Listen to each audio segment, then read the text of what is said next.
So thanks for everyone for joining us today, hearing a bit more about GradWise, but more specifically, disability disclosure and reasonable adjustments is what we're going to be talking about for the next 20 minutes or so between Daria and myself. So my name's Jonathan Wood. I'm a career coach with GradWise and come from a background of various careers, including education, owning my own business, university, student support. I was even a firefighter for a little while.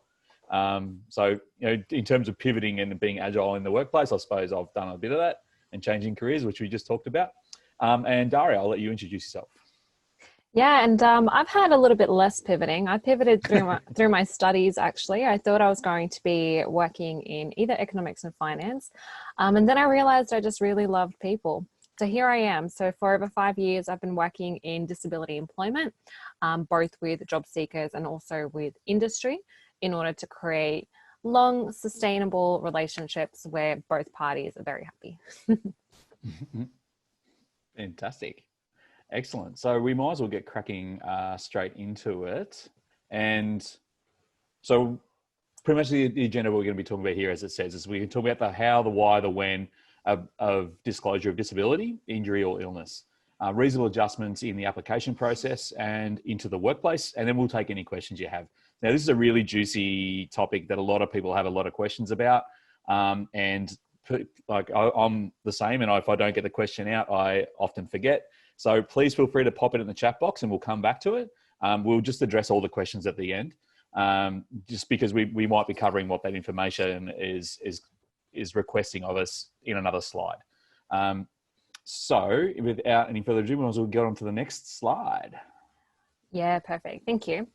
So we're gonna consider two perspectives, I guess, your individual perspective as a person with disability, but also the organization's perspective. And so one of the questions that we do get is, why are companies asking for information or asking me to disclose whether I have a disability, injury, or illness? So organizations typically are good citizens. They don't want to discriminate directly or indirectly. So one of the reasons why they might ask for disclosure is because they do want to implement a reasonable adjustment. They don't want to discriminate in a way that is going to impact on your participation, whether that be in the application process or in the workforce. So without your disclosure, employers may not know that you have a disability, and particularly when we consider that disability may be visible or invisible. Employers may also ask for that information as part of a reporting function. So they may want to showcase workforce demographics, and that may then further influence their hiring decisions and inform some proactive hiring. And proactive hiring might be in the form of disability affirmative measures or the filling of quotas. So organizations may want to expand opportunities specifically for people with disability. They may want to access that more diverse talent pool and have greater perspective for their teams and organization. They also may recognize the benefit of hiring people with disability. And some of that discussion that we had a little bit earlier was around having more diverse perspective, which can then fuel creativity and innovation. People with disability typically have longer tenure. They also have parallel productivity, and statistically also have less absenteeism, which includes sick leave. So organizations may understand those benefits. And then from the perspective of a person with disability, so what are some reasons to disclose? So first of all, it may be to access reasonable adjustments. And I think it's noteworthy to also be aware that you don't have to disclose. Unless you feel that your disability may impact on your capacity to perform an inherent aspect of the role, there is no obligation on your part to disclose. However, you may choose to disclose at any part of your employee life cycle. So that could be through the application process, or that may be later on once you're within the workforce, within the community. You may have had a change of circumstances. You know, disability can be fluid, it can be progressive. You may have experienced an exacerbation, and that may change the circumstances and therefore the assistances that you may require. So as we said, you may immediately recognize that you are unable to meet an inherent requirement of the role. So considerations can be made by the employer about that position description. Is it something that can be modified, or can they provide you an assistance that will make it accessible to you? Now, you may have also researched the organization. Perhaps they might have corporate social responsibility, and you might have shared values with that organization, and that is something that perhaps you might want to connect with. Sometimes people wish to disclose in order to explain a possible gap in resume, whether this be within your education or within your employment, and your disability may have prevented your participation in that time. So perhaps that's something that you may wish to disclose. With that honesty in mind, some recruiters may also look at your application with a different lens. So they might have an opportunity to understand you better. And also they may have an opportunity to speak to you to actually understand your experience and how they can help you. And finally, I think disclosing your disability, should you feel comfortable to do so, can also give you an opportunity to bring your whole authentic self to work. Beautiful. So how and when to disclose? So Dara's covered some really good reasons and understanding of the reasons why an employer might want to know on yourself. But the choice is ultimately yours. Should you feel encouraged, you should feel encouraged to disclose your disability to your potential employer. You can do this at any time. So it might be when you first apply, it might be when your interview's coming up, it might be when you get a job offer, it might be 6 months into the workplace. At any time is okay. But it shouldn't be a yes or a no tick box. It should be an opportunity to have an open conversation. And this can guide your accommodations as you need it, because essentially what you're after is the ability to put your best foot forward and be your authentic self and be the best potential employee that you can. Being clear about your desired outcome from disclosing is important. So it's about having purpose. So if you're disclosing at the start, during the application process, that you're seeking reasonable adjustments along the way. You're not just saying it for the sake of saying it. And that's really important. And no matter what communication you have with an employer while you're applying, it's all about having that purpose anyway. So just ensuring that. And in terms of graduate program applications, where you usually disclose is in the original form when you apply. Now, there will be a tick box saying something like, would you like to disclose that you have a disability? Or would there any part of the recruitment process that requires a reasonable adjustment for you, or a different assessment, or they have different wording, but it's always a box like that. So that's often a really good opportunity to be able to disclose. It's a nice, comfortable way of doing it. And you should be doing it with the understanding of the organizations there to support you as best they can. So in most instances, it will prompt a phone call from the recruiter or the diversity inclusion manager for that organization, where you get to have a one-on-one chat before anyone else has had that opportunity. So it's a really good way of promoting your own brand and promoting your own application, because people like people, and you all of a sudden had a lovely conversation with someone about it, and then bish bash bosh, you're through to the next stage. So they like seeing those applications come through and going, oh, that's Daria. That I remember her. We had a great chat the other day. So yeah, it's a really good way of doing it. So I mentioned online applications. Another way to do it would be, if there's not that option in the application process, is to address it in a cover letter. Usually there's a great statement that you can put in near the bottom, talking about your honesty and your beliefs and values around inclusivity and diversity that you'd like to disclose that you are currently living with, and put in as you see fit. There might be a hearing impairment, or I'm living with autism, or you just might say disability. And and putting it as a positive thing in that perspective too, that you're bringing diversity to the workplace and a different perspective on life and for the team that you work in. So you can also do it post-application. So there may be a hiring manager's contact number, or investigating the diversity inclusion staff of that organization or business, and having a chat with them and seeking again, having purpose, but perhaps might be about seeking reasonable adjustment for the recruitment process, or perhaps maybe one of the inherent requirements of the job should you be successful. You might find a barrier to the recruitment process. So, it might be a phone interview, and again, you suffer from a hearing impairment. That's going to be a barrier for you. So it's another good way of getting in contact with them, having that purpose. It could be during the interview, and you could focus this as a positive. So it might be an opportunity to ask the panel a question at the end of one, and you could mention it as, that for me, I'm living with a disability. Can you tell me about the diversity inclusion practices or activities and programs that your organisation runs?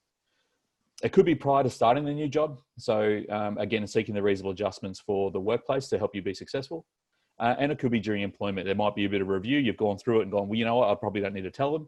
But after 3 or 4 months, you've gone, oh, actually, there's some things that are becoming a barrier for me, and that would just require a simple adjustment or an understanding or a conversation with my manager that would help me get across and make me a better employee. Wonderful. And oftentimes, so as we said, there's many varied benefits of disclosure, and often the desired outcome is to access reasonable adjustments. So what are they? Well, they're a change to a recruitment process, to a work process, a procedure, or any piece of equipment or the environment that enables an applicant or an employee to perform in a way that minimizes the impact of their disability. So equity law recognizes that we want to achieve equality across all, but that doesn't necessarily mean that we do things the same for all.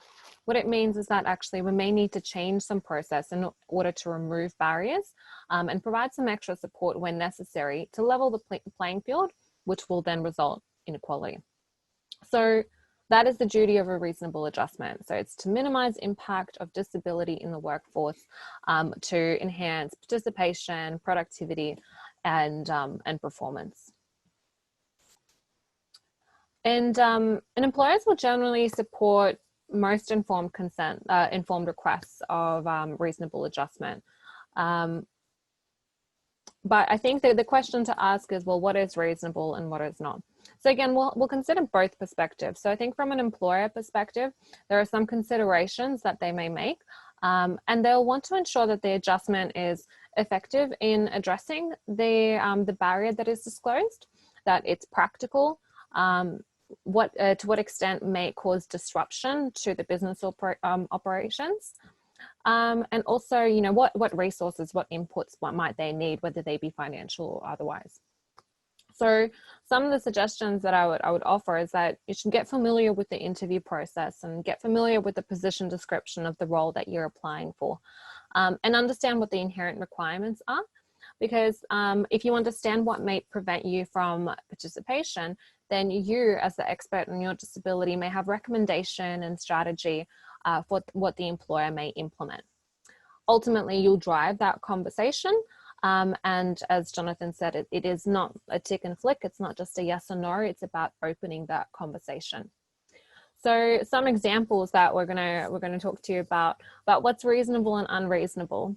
So for instance, in recruitment, if you're a person living with ADHD, it's appropriate and reasonable to be asking for additional time to complete psychometric testing. And we've seen this implemented many times where the platform facilitates it, and where it doesn't, we've seen also employers provide different formats to assessment. They may replace it with an interview, and sometimes they may just bypass that stage completely, but it has to be a response to that reasonable request. What would be unreasonable is simply to ask to skip the psychometric testing because you just don't like to do it. For instance, in the workplace, to create a schedule for breaks with your manager in order to manage medication or manage scheduled intervention that you may have would be appropriate.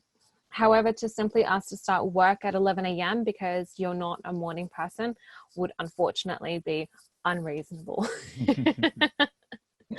As much as we might like it.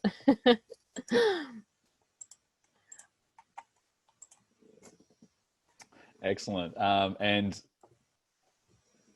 moving on to where do reasonable adjustments occur? So I mentioned in the application process earlier on today, and one of those might be providing academic eligibility. So they might be asking for a credit average or a distinction average, and a reasonable adjustment could be that having an understanding of the employer that your disability had maybe impacted your studies, or was on set during your study, so that impacted these grades, Could we just either, could we ignore that component of it or have that understanding, or even go, okay, so here's a semester where I've managed my disability really well, and look at my results. Can we just take those into account?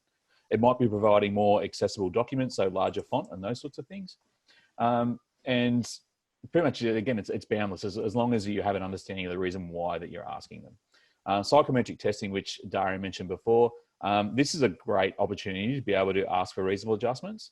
And it could be anything from increasing the time limit, or administering in large print format, or administering in screen reader software. Now, it's always about understanding the reason why you're asking for them. And, talking with Career Coach about that is really, really important. So you're able to clearly explain, or allow us to, the reason why you're asking for them. So it may be around ADHD.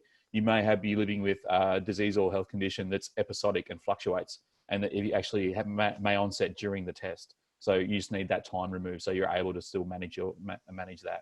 The explanations there are endless. The video interviews. So additional recording time. So this is for additional time. So this is for both, so mainly for self-recorded interviews. So, you click press and you record yourself. They're really awkward. I don't like them, but then I don't think anyone does. But having extra time to be able to read the question, and also when responding is a really easy one for recruitment companies and organizations to be able to run for you.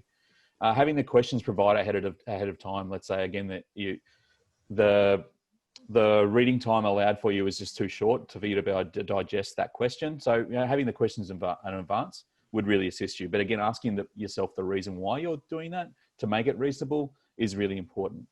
And responses via written format. Again, so you've got the question up on the screen, especially if it's a long-winded question or a multi-part question. So you can make sure you're addressing all parts of it. So it's on the screen. It's a really simple thing for an organization to do, especially in COVID at the moment where everything's online and you're only limited by your imagination.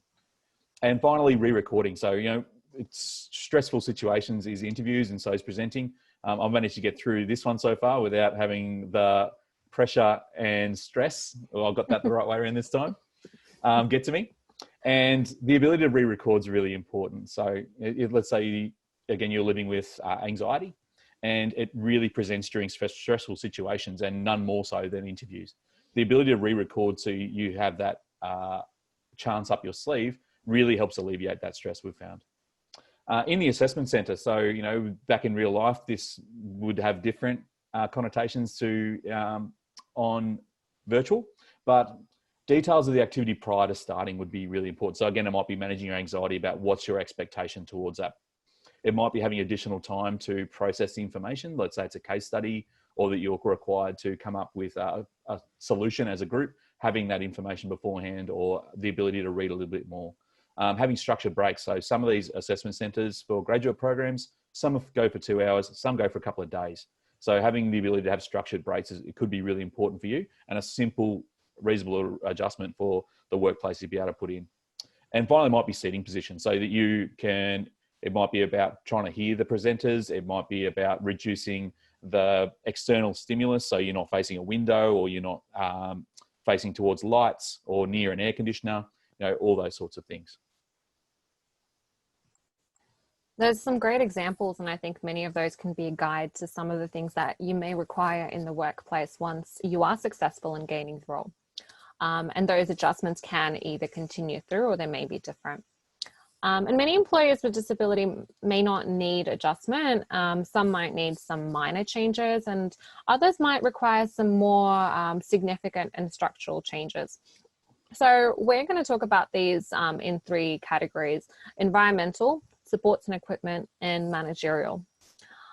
In terms of environmental, these can range, as we said, from the most simple to the most complex. It could be simply just modifying working hours to enable participation in health intervention, or having access to structuring your calendar so that you have breaks at specified times, either to manage medication or to manage fatigue. Or it could be making structural accessibility changes to a building or to an office in order to make that location accessible to you. It could be about modifying lighting so that it has no impact on your sensory perceptions. So there is a very broad range of things that can be applied. You may also have some supports or equipment that is implemented to support you should you need it. Some examples include specific types of keyboards.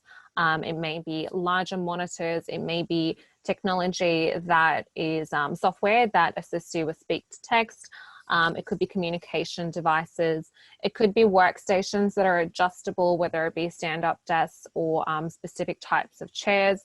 It could be a modification to vehicle. Access to interpreters is a great example as well. For instance, if you may require Auslan interpreting, and also the provision of disability awareness training. And this can be provided by different organizations that are external to yours or internal should they have the capacity to do that.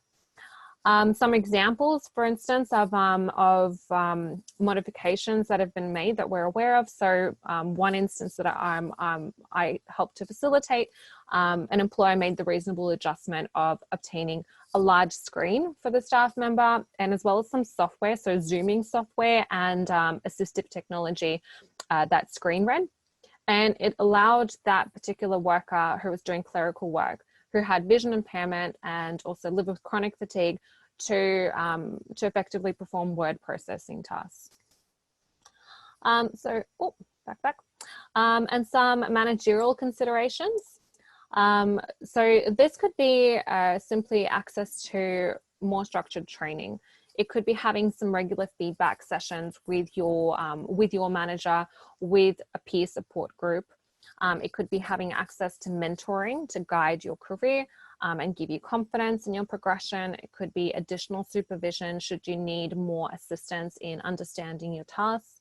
And also just simply that having that opportunity for conversation and understanding with your manager so that they get to know you, your experience and your condition. And another example that I can provide you of that is where an employer made the adjustment of scheduling weekly one-on-ones with a staff member, which wasn't very typical in that particular organization and industry. And that gave them the opportunity, both the manager and the employee, to discuss the tasks that they were doing, discuss their progress and performance, and to also identify things that the employee may have found initially stressful and overwhelming prior to that happening, and to help to alleviate any performance-related anxiety. But I think the thing to think about is just simply that all of these adjustments will be individual to you, and they will be developed with your expertise and guidance. And the other thing is as well that employers understand that workplace flexibility is a great attraction and retention strategy. And particularly in the post-COVID-19 world, I think that we'll see a lot more flexibility in the workplace. And there are some, as we mentioned, some third-party organizations that may assist with that process. As we said, adjustments for them to be reasonable, sometimes organizations will be considering the costs that may be involved with them, or some of the challenges that may be posed to them and how it might affect their business and their operations. Well, Job Access is a wonderful third party to that, who have what is called the Employment Assistance Fund. And it gives financial help to both the employee and the organization in order to buy work-related modifications. And you can apply through their website. There is an eligibility criteria that is there. You can do so when you're about to start work, or you can do so when you're already employed. And doing so also through GradWise may also assist you in that they may require less documentary evidence in order to support your claim. And again, they can support things from big to small. So for instance, I'm aware that Job Access assisted with restructuring a building so that was not accessible to a successful applicant who was a wheelchair user. And they provided assistance with installing ramps and also installing doors that made the building accessible. And that would be not just for that employee, but for any future employees to come who should require that access. And some, I guess, less costly assistances that they've provided is for instance, a chair for someone with a spinal disorder, which required a bit further specialization than just a standard ergonomic chair. This is for an accountant who was in a sedentary position for 38 hours a week. Beautiful. So what are the benefits of reasonable adjustments and the workplace? So the opportunity to provide for you to perform your best and to the best of your ability in the workplace and being assessed for the recruitment process is ultimately what it's about. Because regardless of who you are and who the organization is, they want their employees to succeed. And the majority of the adjustments we're talking about are very easy and easily managed and easy to implement. It's about creating a merit-based system of recruitment. So understanding that not everyone starts from the same spot.